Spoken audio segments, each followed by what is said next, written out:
কি খবৰ তোমালোকৰ? আশা কৰিছে সকলোৱে ভাল। তো বহুতে মোক কমেণ্ট কৰি আছে যেহেতু তোমালোকৰ 12 মাৰ্চৰ পৰা অগ্নিবীৰ যোনটো এপ্লাই ষ্টাৰ্ট হৈ গৈছে মানে অলৰেডি।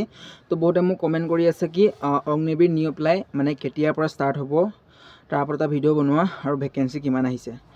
তোমালোকক সকলো কথা কৈ আছোঁ, ভিডিঅ'টো যিমান পাৰা লগৰবোৰে শ্বেয়াৰ এটা কৰি দিবা, ঠিক আছে। আৰু এক্সামো অতি সোনকালে হ'বলৈ গৈ আছে। তোমালোকক কম মই মেক্সিমাম মানে কেতিয়াৰ পৰা ষ্টাৰ্ট হ'ব পাৰে এক্সামটো মই আমাৰ মানে তুলনাত যেতিয়া হৈছিলে তো মোৰ নিজৰ এক্সপেৰিয়েঞ্চৰ ফালৰ পৰা তোমালোকক কম এক্সপেক্টেড কিমান মানে পোষ্ট আহিছে আৰু তোমালোকৰ এক্সাম কেতিয়াৰ পৰা ষ্টাৰ্ট হ'ব, ঠিক আছে। তো গম পোৱাই তোমালোকৰ 12 মাৰ্চৰ পৰা তোমালোকৰ এক্সাম মানে ষ্টাৰ্ট হৈ গৈছে তোমালোকৰ ইতিমধ্যে। তো তোমালোকৰ এতিয়া প্ৰস্তুতি মাথো তোমালোকৰ নিজৰ ওপৰত, যেনেকৈ কষ্ট কৰা তেনেকৈ ফলাফল পাবা, ঠিক আছে। ভালদৰে মানে কষ্ট কৰি যোৱা, ভালদৰে পঢ়া শুনা কৰা। তো তোমালোকক মই কৈ দিছোঁ 25,000 মানে পোষ্ট অল ইণ্ডিয়া লেভেলৰ আহিছে। 25,000 পোষ্ট আহিছে অল ইণ্ডিয়া লেভেলৰ, কিন্তু তোমালোকে এইটো ষ্টেট ৱাইজ মানে ভেকেঞ্চি নহয়, ঠিক আছে। 25,000 অল ইণ্ডিয়া মানে অল ইণ্ডিয়া লেভেলত 25,000 পোষ্ট আহিছে। তো 25,000 পোষ্ট ক'বলৈ গ'লে কম হয়, কাৰণ অল ইণ্ডিয়া প্ৰতিটো ষ্টেটৰ বাবে তোমালোকে ভেকেঞ্চি তেতিয়া বহুত কম পৰি যায়, ঠিক আছে। আমাৰ নিজৰ যোৰহাট এয়াৰত যদি চাবলৈ যাওঁ তেতিয়া 100+ চামথিং আহিছিলে। তো তেতিয়া চবৰে কাৰণে কাট অফ গুচি গৈছিলে কাৰণ যোনসকলে কম পাইছিলে তেওঁলোকৰ মানে নাম অহা নাছিলে, ঠিক আছে। তো অগ্নিবীৰ এক্সাম তোমালোকৰ আমাৰ তুলনাত কৈছোঁ, আমি 2024 যিহেতু দিয়া আমাৰ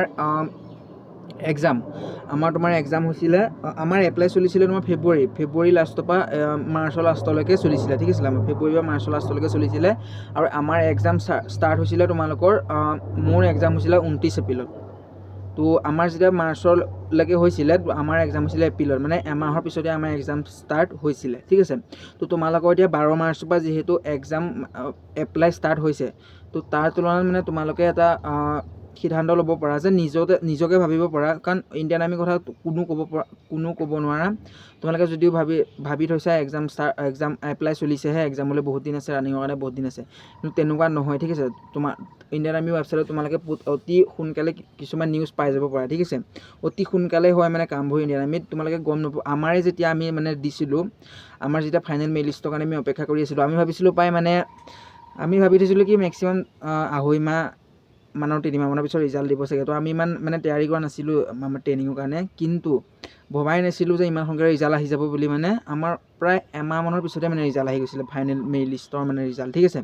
তো সেইকাৰণে কৈছোঁ তোমালোকে ইণ্ডিয়ান আৰ্মি ৰিজাল্টক লৈ কোনো মানে চিন্তিত নাথাকিবা যে দেৰিকৈ দিব বা সোনকালে দিব। দেৰিকৈও দিব পাৰে, সোনকালেও দিব পাৰে, কিন্তু দেৰি নকৰে, ঠিক আছে। ইণ্ডিয়ান আৰ্মি দেৰি নকৰে, তোমালোকৰ বহুত সোনকালে মানে ৰিজাল্টবোৰ আহি যায়। তো সেইকাৰণে তোমালোকক কৈছোঁ অগ্নিবীৰ তোমালোকৰ 12 মাৰ্চৰ পৰা এপ্লাই চলি গৈছে, ঠিক আছে। তোমালোকে এক্সপেক্টেড তোমালোকক মই কৈছোঁ, তোমালোকে যিটো মাৰ্চৰ পৰা চলিছে, এপ্ৰিলটো এক্সাম এপ্ৰিলৰ লাষ্টলৈ নহয়, ঠিক আছে। এপ্ৰিল মাহত নহ'ব, কাৰণ তোমালোকৰ এপ্ৰিললৈকে যিহেতু এপ্লাই চলিব। তোমালোকৰ মাৰ্চৰ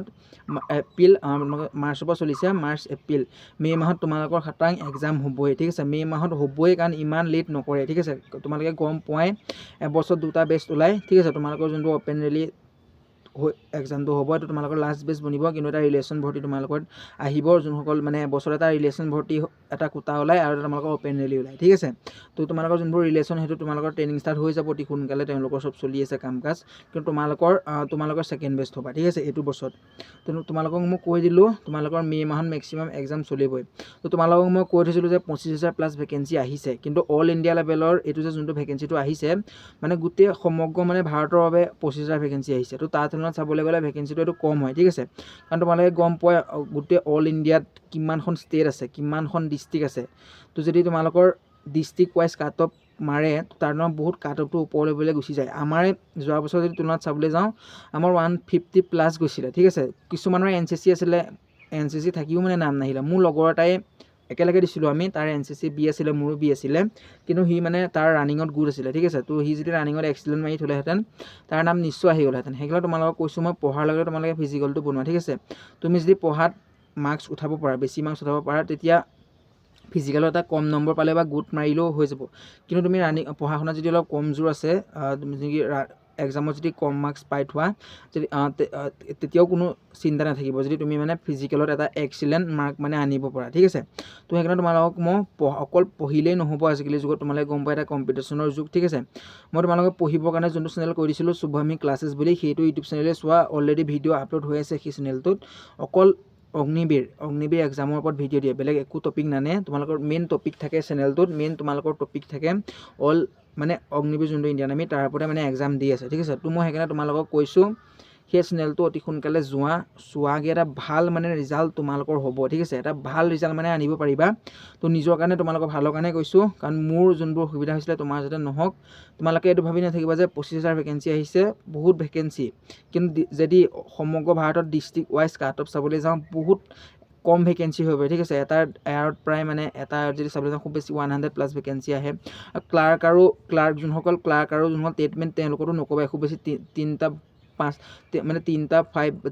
ভেকেঞ্চি আহে ঠিক আছে জি ডি অলপ বেছি আহে কিন্তু তেওঁলোকৰ বহুত কাট অফ যায় তেওঁলোকৰ যোনবোৰ টেটমেণ্ট পাৰ্টি আৰু যোনবোৰ ক্লাৰ্ক পাৰ্টি তেওঁলোকৰ বহুত কাট অফ যায় আৰু যোনসকলে নাৰ্ছিঙৰ বাবেও এপ্লাই কৰে তেওঁলোকৰ বহুত মানে কাট অফ যায় আৰু তাৰ মাজতে কিছুমান মিউজিচিয়ান থাকে কিছুমান কুক হাউচ থাকে কিছুমান ৱাচাৰমেন থাকে ঠিক আছে যোনবিলাক ধুবি বুলি কয় তেওঁলোকৰ কাট অফ মানে বেছি যায় জি ডি তুলনাত তোমালোকক সেইকাৰণে কৈছোঁ এটা চান্স আছে প্ৰথমত অগ্নিবীৰত ল'ৰাবোৰ মানে আহিবলৈ ভবা নাছিল মানে আহিবলৈ বিচৰা নাছিল কিন্তু লাহে লাহে তেওঁলোকৰ মন গৈছে আহিবলৈ বহুত ল'ৰা তোমালোকে যেতিয়া অগ্নিবীৰ প্ৰথম প্ৰায় 15 জুন 2020 যেতিয়া এই স্কিমটো ওলাইছিলে তেতিয়া বহুত কম ল'ৰা আহিছিলে কিন্তু লাহে লাহে ছেকেণ্ড বছৰতো কম আহিছে কিন্তু থাৰ্ড যোনটো 3 নম্বৰ বছৰৰ পৰা মানে যেতিয়া 3 নম্বৰ বছৰৰ পৰা বহুত ল'ৰা আহিবলৈ লৈছে তাৰ ফলত মানে কাট অফটো বেছি গৈছে ঠিক আছে কাৰণ তোমালোকে গম পোৱা বৰ্তমান সময়ত চাকৰি এটা কিমান ইম্পৰ্টেণ্ট ঠিক আছে তো তাৰ তুলনাত চাবলৈ গ'লে তুমি কষ্টটো বহুত কৰিব লাগিব মানে মই এইটো নকওঁ যে দিন ৰাত কষ্ট সেইটো নহয় কিন্তু চিলেক্টেড হ'বৰ বাবে কষ্ট কৰিব লাগিব কাৰণ চক best of the best cut off যায় তোমালোকে গম পোৱাই চাগে best of the best cut off যায় তোমালোকে এক্সামত যদি এটা ভাল মাৰ্কছ উঠাব পাৰা ফিজিকেলত যেতিয়া ভাল মাৰ্কছ উঠাব পাৰা তো তোমালোকৰ নিশ্চয় মানে নাম আহিব তোমাৰ নিশ্চিত থাকিব পাৰিবা যে মোৰ নাম আহিবই বুলি যদি তুমি কাৰণ তুমি গমেই পাই যাবা মানে তোমালোকৰ কিমান কুৱেশ্যন ভুল হৈছে কিমান কুৱেশ্যন শুদ্ধ হৈছে তোমালোকে অলৰেডি গমেই পাই যাবা ঠিক আছে তো সেইকাৰণে মই তোমালোকক নিজৰ ভালৰ কাৰণে কৈছোঁ এক্সাম তোমালোকৰ অতি সোনকালে ষ্টাৰ্ট হ'ব কাৰণ অগ্নিবীৰ যোনটো ইণ্ডিয়ান আৰ্মি তোমালোকৰ ছিষ্টেম হয় বহুত স্পীড হয় কামবোৰ তো তাৰ লগত চাবলৈ গ'লে তোমালোকৰ অতি সোনকালে এক্সাম হ'বলৈ গৈ আছে পঢ়া শুনা কৰি থকা ঠিক আছে পঢ়া শুনা এৰি নিদিবা তোমালোকক যোনটো মই ইউটিউব চেনেলৰ নাম কৈ দিছিলোঁ শুভমী ক্লাছেছ বুলি অকল সেইটো ইউটিউব চেনেলেই চোৱা আৰু লগতে তোমালোকে ৰানিঙো কৰি থকা ঠিক আছে লং ৰানিং কৰি থকা লং ৰানিঙৰ লগতে তোমালোকে 1600 মিটাৰ প্ৰেক্টিছো কৰি থকা ঠিক আছে তোমালোকক কৈ দিলোঁ এক্সাম তোমালোকৰ মে' মাহত হ'বই মে'ৰ ভিতৰত হ'বই তাতকৈ কোনো কম বেছি নহয় মে'ত নহ'লেও তোমালোকৰ জুনত হ'ব তোমালোকক খাটাং কৈছোঁ মে'ত হ'বই ঠিক আছে 25,000+ ভেকেঞ্চি আহি আছে অতি সোনকালে কিন্তু তোমালোকে ভাবি নথবা এইটো অল ইণ্ডিয়া ভেকেঞ্চি আহিছে তো তাৰ তুলনাত যদি তোমালোকে ষ্টেট ৱাইজ চাবলৈ যোৱা তো কষ্ট অলপ পৰিব লাগিব ঠিক আছে তো ভিডিঅ' যিমান পাৰা লগ হ'বলৈ শ্বেয়াৰ এটা কৰি দিবা আজি ভিডিঅ'তে ইমানতে সামৰি মাৰিছোঁ সকলোকে জয় হিন্দ বন্দে মাতৰম